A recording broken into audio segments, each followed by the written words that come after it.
3월 4일 법률방송 로투데이 시작하겠습니다. 첫 소식입니다. 상식과 원칙이 통하는 사회를 모토로 전 국민의 법률 파트너를 지향하는 저희 법률방송이 생방송 법률 상담을 시작했습니다.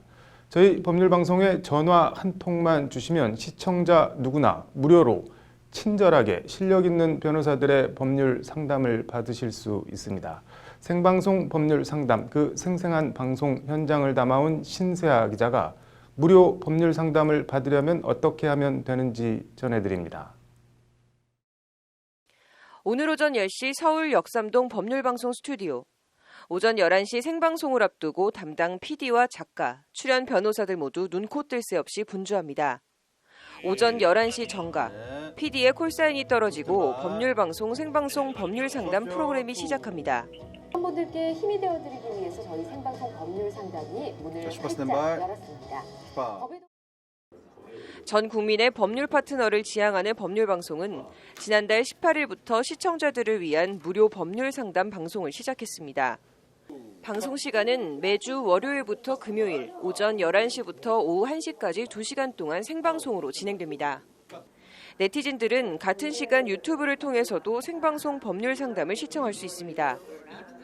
생방송 법률 상담 프로그램은 각 분야 전문 변호사님들을 모시고 시청자들의 법적 궁금증을 상담하고 해결책을 무료로 제시해드리고 있습니다. 딸이 13년 전 섰던 보증 때문에 재산이 압류될 위기에 처했어요. 압류당하지 않는 방법이 없을까요? 집주인이 집을 다른 용도로 쓰겠다며 나가달라고 합니다. 집주인으로부터 이사 비용과 손해배상 비용을 받을 수 있을까요? 우리 주변에서 얼마든지 일어날 수 있는 일이지만 막상 나의 일로 닥치면 당황하고 어쩔 줄 모르게 되는 법률 문제. 그럴 땐 망설이지 말고 법률 방송 문을 두드리면 됩니다. 법적으로 궁금한 게 있다면 분야나 형식에 구애받지 않고 무엇이든 물어보고 전문 변호사의 1:1 상담을 받을 수 있습니다. 법률 상담이란 프로그램을 통해서 답변 드릴 수 있는 분들한테 도움을 드릴 수 있어서 무료로 그것도 그래서 좋은 프로그램이라는 생각이 들고 법적인 문제에 맞닥뜨렸을 때 인터넷에서 검색하고 지레 포기하거나 쉽게 생각하는 경우가 많은데 검색과 실제 상담은 많이 다르다는 게 제작진과 출연 변호사들의 한결같은 조언입니다. 인터넷을 통해서 많은 법률 정보를 접할 수 있지만 내 사례와 유사하다고 해서 그것이 나에게 꼭 맞는 경우는 아닐 때가 많습니다. 민사, 형사, 행정, 헌법 모든 분야를 망라해서 훌륭한 변호사들이 상담을 해. 전화 한 통이면 누구나 받을 수 있는 무료 법률 상담. 전 국민의 법률 파트너를 지향하는 법률 방송의 무료 법률 상담 전화번호는 02-557-8295. 전화번호 8295는 빨리 구해주세요의 8295로 무료 법률 상담 문의는 생방송 시간 외에도 언제나 시청자에게 열려 있습니다. 생방송 법률 상담 많은 시청 부탁드립니다. 법률방송 신세아입니다. 첫 아이를 낳고 산후조리원에 있는데 남편이 돌연 심근경색으로 사망했다는 청천벽력이 떨어졌습니다. 보험사는 그러나 보험금 지급을 거부하고 보험금 채무 부존재 소송까지 냅니다. 법률방송이 해당 보험사 특별약관을 단독 입수했습니다. 법률구조공단 사용 설명서, 거대 보험사의 횡포에 맞서 싸운 얘기, 김태현 기자가 전해드립니다. 지난 2016년 첫 아이를 출산한 A씨는 산후조리원에서 하늘이 무너지는 소식을 들었습니다. 회식을 마치고 집에 들어와 거실에서 잠을 자던 남편이 돌연 사망했다는 충격적인 비보였습니다. 사망 3개월 전부터 자주 두통 등을 호소했던 남편은 사망 당시 얼굴과 목, 가슴 충혈이 심했고 코피를 흘렸습니다. 남편을 거만한 의사는 직접 쌓인 급성 심근경색증이라고 적은 사망진단서를 발급했습니다. 장례를 마친 A씨는 남편이 가입했던 보험사에 급성 심근경색증 진단비 2천만 원의 보험금을 청구했습니다. 하지만 보험사는 부검이 이뤄지지 않아 사인불명이라며 보험금 지급을 거부하고 채무부존재 소송까지 냈습니다. 혼자 속을 끓이던 A씨는 법률구조공단 안양출장소를 찾아가 도움을 요청했고 공단은 기초생활보장수급자인 A씨의 무료법률 구조에 나섰습니다. 직접 사인이 급성 심근경색으로 기재되어 있는 전문의가 작성한 사망진단서가 있었음에도 불구하고 부검이 없었기 때문에 급성 심근경색증 진단 확정이 있다고 볼 수 없다고. 법률방송이 단독 입수한 해당 보험사 급성 심근경색증 진단비 특별약관입니다. 보험사에서 자신들에게 유리한 정황이라며 법원에 낸 증거자료입니다. 먼저 급성 심근경색증의 진단 확정은 국내의 병원에서 심전도나 심장 초음파 등을 기초로 진단해야 한다고 돼 있습니다. 특약은 그러면서 피보험자가 사망한 경우엔 급성 심근경색증으로 진단 또는 치료를 받고 있었음을 증명할 수 있는 문서화된 기록이 있어야 한다고 돼 있습니다. 보험사는 A씨의 남편이 생전이든 사후든 정식 진료나 부검을 통해 급성 심근경색증 진단을 받은 적이 없는 만큼 보험금 지급 대상이 아니라고 주장했습니다. 법원은 하지만 보험사 주장을 모두 배격하고 A씨와 공단 손을 들어줬습니다. 갑작스럽게 사망하는 경우까지 의사의 진단을 거쳐야만 진단이 확정된다고 보는 것은 불합리하다. 보험금 지급 사유에 해당하는지 확인하기 위한 부검은 허용되지 않으므로 진단비 지급을 부검에 의한 것으로 한정하는 것은 불합리하다는 것이 법원 판단입니다. 재판부는 특히 보험사 주장처럼 특약을 엄격하게 해석할 경우 급성 심근경색증 진단을 받고 치료를 받는 사람은 보험금을 받는 반면 정도가 중에 사망한 경우 보험금을 받지 못하는 모순적인 결과가 초래된다는 점을 명확히 지적했습니다. 급성 심근경색증의 특성상 갑작스럽게 사망하는 경우가 많은데 이 판결은 보험사의 약관 해석의 불합리성을 지적하고 보험 계약자의 손을 들어주었다는 점에서 그 의의를 핵심 쟁점에서 모두 패한 보험사는 항소를 포기해 1심 판결은 그대로 확정됐습니다.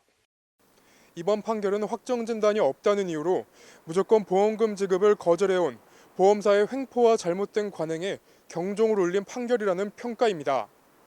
보험사가 맥없이 항소를 포기한 것도 이번 판결이 대법원 확정 판결로 굳어지는 걸 피하려는 꼼수도 있어 보입니다. 관련 법제도 정비가 필요해 보입니다. 법률방송 김태현입니다. 배드 파더스, 나쁜 아빠들이라는 이름의 사이트가 있다고 합니다. 이혼하면서 주기로 한 아이 양육비를 주지 않은 아빠들의 명단을 공개한 사이트라고 하는데요. 공익 목적의 신상 공개와 명예훼손 사이 논란이 뜨겁습니다. 법적인 쟁점을 짚어봤습니다. 심층 리포트 장한지 기자입니다. 지난해 7월 개설된 양육비 안 주는 나쁜 아빠들을 고발하는 배드 파더스라는 이름의 사이트입니다. 해당 사이트엔 주기로 한 양육비를 지급하지 않고 있는 아빠들의 이름과 출생연도, 출생지와 거주지, 출신 학교, 직장 등의 개인정보가 사진과 함께 적나라하게 올라 있습니다. 자녀 양육비를 지급하지 않는 무책임한 아빠들의 변화를 촉구한다는 문구가 눈에 띕니다. 사이트 이름은 배드 파더스지만 남녀를 가리지 않고 주기로 한 양육비를 지급하지 않는 부모들의 사진이 모두 올라와 있습니다.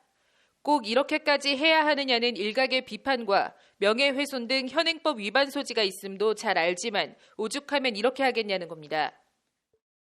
현재 우리나라에서 있잖아요. 양육비 피해자가 100만입니다. 양육비 피해자가 100만인데 법으로는 양육비를 법원에서 주라고 판결을 해도 지급하지 않고 버텨버리면 답이 없어요. 그러다 보니까 실제 배드 파더스 사이트 구본창 대표는 명예훼손과 개인정보보호법 위반 등 혐의로 지금까지 당한 고소만 13건에 이릅니다.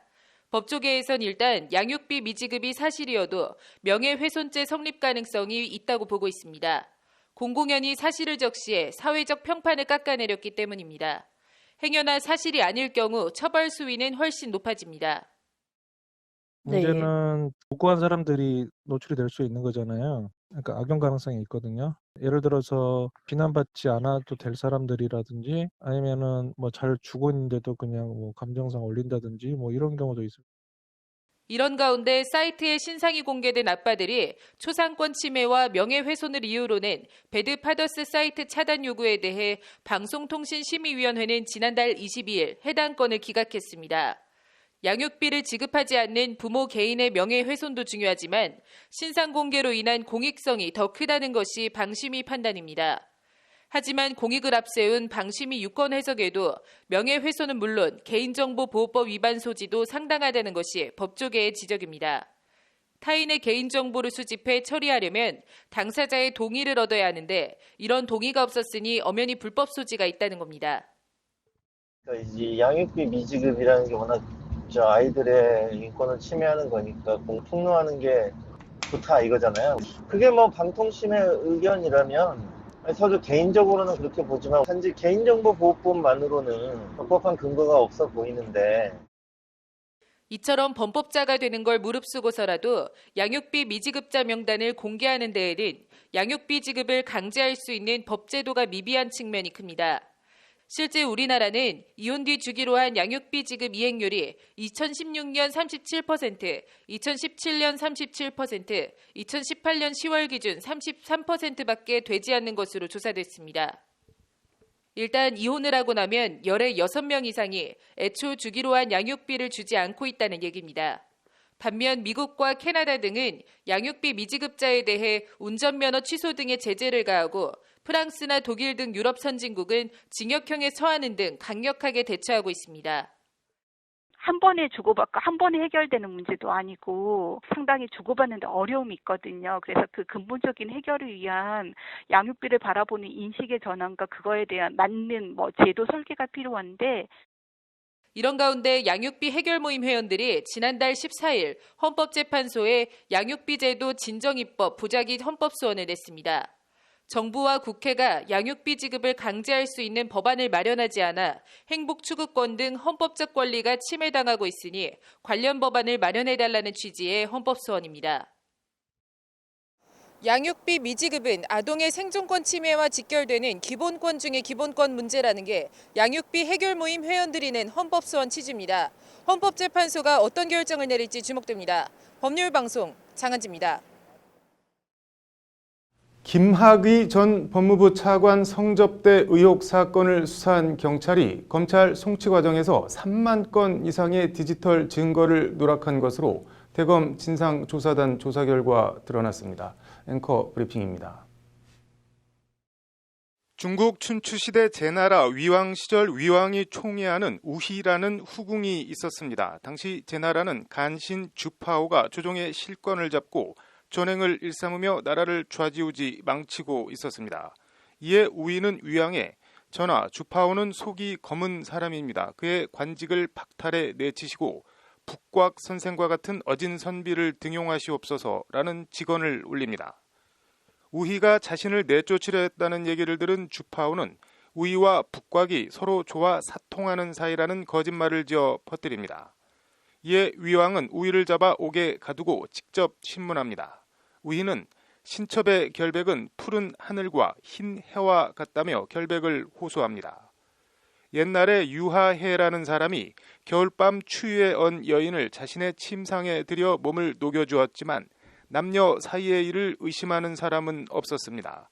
그것은 평소 그의 행동이 단정했기 때문입니다. 신첩에게 죄가 있다면 오이밭에선 신발을 다시 신지 말고 오얏나무 아래선 갓을 고쳐 쓰지 말라는 옛말을 듣지 않고 의심을 산 죄뿐입니다. 라는 게 우희의 항변입니다.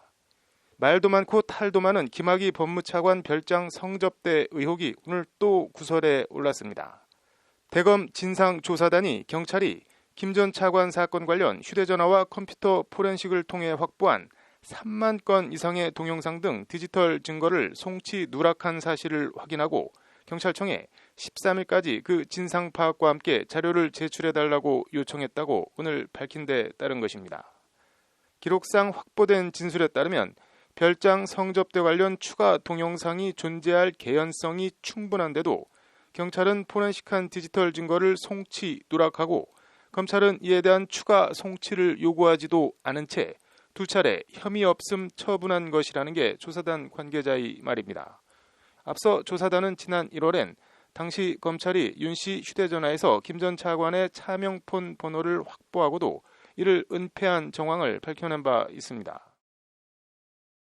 검찰은 김학의 전 법무차관이 같은 검찰 선배였으니 제 식구 감싸기라는 이유 같지 않은 이유라도 있지만 경찰이 김 전 차관 일을 덮어줄 이유나 필요는 찾기 힘들어 보입니다.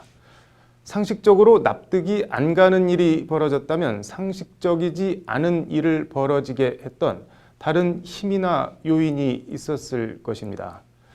겨울밤 몸이 언 여인을 자신의 침상에서 녹여줬어도 남녀 사이의 일을 의심받지 않았다는 유하해까지는 바라지 않더라도 지난 정권 검찰과 경찰이 한 통 속으로 김학의 성접대 의혹을 덮었다는 의심이 과연 오얏나무 아래서 갓을 고쳐 쓴 오해에 불과한 것일까요?